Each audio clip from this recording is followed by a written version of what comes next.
Kaleshwaram commission ఎదుట MP Etela Rajender విచారణ ముగిసింది. ఇవాళ కాళేశ్వరం కమిషన్ ముందు హాజరైన ఈటెలను గంటన్నర పాటు విచారించారు. ముందు ఓపెన్ కోర్టులో ఈటెల రాజేందర్తో అంతా నిజమే చెప్తారని కమిషన్ ప్రమాణం చేయించింది. కమిషన్ ముందు 113వ సాక్షిగా మాజీ మంత్రి ఈటెల రాజేందర్ హాజరయ్యారు. ఈటెలను మొత్తం 19 ప్రశ్నలు అడిగారు కమిషన్ చైర్మన్ పీసీ ఘోష్. కీలక అంశాలను ఆరా తీసిన కాళేశ్వరం కమిషన్ ప్రాజెక్టు అవకతవకలపై విచారించింది. తుమ్మిడిహట్టి నుంచి ప్రాజెక్టు స్థలాన్ని ఎందుకు మార్చారని కమిషన్ ప్రశ్నించింది. కేంద్ర జల సంఘం మహారాష్ట్ర అభ్యంతరాలతో తుమ్మిడిహట్టి నుంచి మేడిగడ్డకు ప్రాజెక్టు స్థలాన్ని మార్చినట్లు ఈటెల రాజేందర్ బదులిచ్చారు. ప్రాజెక్టు స్థల మార్పు నిర్ణయం ఎవరిదని కాళేశ్వరం కమిషన్ ప్రశ్నించగా టెక్నికల్ కమిటీ నివేదిక మేరకు కేబినెట్ నిర్ణయం తీసుకుందని ఈటెల తెలిపారు. బడ్జెట్లో కేటాయింపులు తగినన్ని లేకపోవడంతో నిధుల కోసమే కాళేశ్వరం కార్పొరేషన్ ఏర్పాటు చేసినట్లు చెప్పారు. అప్పుల చెల్లింపులను పూర్తిగా కాళేశ్వరం కార్పొరేషన్ చూసుకుందన్నారు. కాళేశ్వరం కార్పొరేషన్తో ఫైనాన్స్ డిపార్ట్మెంట్ కు సంబంధం లేదన్నారు. కార్పొరేషన్ పూర్తిగా ఇరిగేషన్ శాఖ పరిధిలో పనిచేసిందని ఈటెల తెలిపారు. కాళేశ్వరం ప్రాజెక్టులో ఆర్థిక క్రమశిక్షణ లోపించిందా అంటూ కాళేశ్వరం కమిషన్ ప్రశ్నించగా ఆ అంశాలన్నీ ఇరిగేషన్ శాఖ పరిధిలోనివేనని ఈటెల రాజేందర్ బదులిచ్చారు. మేడిగడ్డ అన్నారం సుందిళ్ల బ్యారేజీల నిర్మాణం చేయాలని ఎవరు నిర్ణయం తీసుకున్నారని కమిషన్ ప్రశ్నించగా టెక్నికల్ టీం రిపోర్టుల ఆధారంగా సబ్ కమిటీ నిర్ణయం మేరకు కేబినెట్ నిర్ణయం తీసుకుందని ఈటెల తెలిపారు. కేబినెట్ నిర్ణయం తీసుకున్న తర్వాతే 3 బ్యారేజీల నిర్మాణం మొదలు పెట్టామన్న ఈటెల తుమ్మిడిహట్టి వద్ద బ్యారేజ్ నిర్మాణానికి మహారాష్ట్ర ఒప్పుకోలేదని చెప్పారు. మహారాష్ట్ర ఒప్పుకోకపోవడంతో ఎత్తు 150 మీటర్ల నుంచి 148కి కుదించామని తెలిపారు. 3 బ్యారేజీలు ఎవరి ఆదేశాల మేరకు నిర్ణయం తీసుకున్నారని కాళేశ్వరం కమిషన్ ప్రశ్నించగా కేబినెట్ నిర్ణయం తీసుకుందని ఆ తర్వాతే నిర్మాణం జరిగిందన్నారు ఈటెల.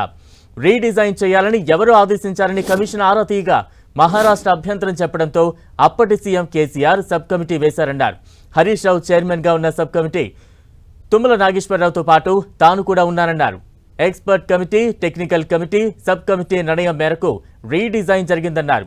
రీడిజైన్ చేయడానికి సబ్ కమిటీ సంతకం చేసిందా అంటూ కమిషన్ ప్రశ్నించగా రీడిజైన్ కోసం సబ్ కమిటీ సంతకం చేసిందని ఈటెల రాజేందర్ బదులిచ్చారు.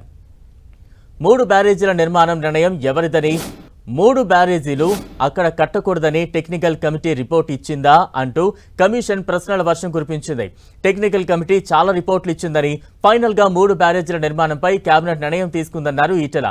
డిపిఆర్ కోసం 597.45 లక్షల రూపాయలను వ్యాప్కోన్ సంస్థకు ప్రభుత్వం చెల్లించిందా అని కమిషన్ ప్రశ్నించగా ఈ విషయం తనకు తెలియదని ఈటెల రాజేందర్ బదులిచ్చారు. డిపిఆర్ అప్రూవల్ కేబినెట్ లో జరిగిందా అని ప్రశ్నించగా అన్ని అనుమతులు కేబినెట్ లో తీసుకున్నట్లు చెప్పారు. ఇరిగేషన్ డిపార్ట్మెంట్ కు తోడుగా అనుబంధంగా వాళ్ళ దగ్గరనే ఒక అకౌంట్ డిపార్ట్మెంట్ ఉంటుంది, దానికి ఒక ఆడిట్ డిపార్ట్మెంట్ కూడా ఉంటుంది. ఆ బిల్లులు మంచా చెడా, పనులు అయినాయా కాలేదా, క్వాంటిటీ ఉందా లేదా, క్వాలిటీ ఉందా లేదా, ఇవన్నీ చెక్ చేసుకోవాల్సింది ఆ ఇరిగేషన్ డిపార్ట్మెంట్ నుండి వాళ్ళ అకౌంట్ సెక్షన్, ఆ తదుపరి ఆడిట్ సెక్షన్ మా దగ్గరికి వస్తుంది. కాళేశ్వరం కార్పొరేషన్ కింద ఏ డబ్బులైతే ఉండనో వాళ్ళే నేరుగా పే చేసుకున్న మాకు సంబంధం లేదు. బడ్జెట్ అలొకేటెడ్ డబ్బు అయితే ఉందో మా దగ్గర అలొకేటెడ్ డబ్బు ఉంటే తప్పకుండా దాని ప్రకారం బిల్లు పే చేస్తాం తప్ప దాని వాల్యూస్తో కానీ వాటితో మాకు ఏం సంబంధం లేదని చెప్పి కరాఖండిగా చెప్పడం జరిగింది. మా బతుకు చాలా ట్రాన్స్పరెంట్గా, మేము ఎథిక్స్ కోసం బతికిన వాళ్ళం, ప్రజల కోసం బతికిన వాళ్ళం. కంత మీద తుపాకీ పెట్టినా కూడా గదే మాట మాట్లాడడం తప్ప ఇంకోటి మాట మాట్లాడటం కాదు. ఇవాళ పిచ్చి కూతలు, కారు కూతలు, ఇలా కుక్కలు లెక్క ఎగబడ్డే మాటలు చూస్తూ ఉంటే బాధ అనిపిస్తూ ఉంది.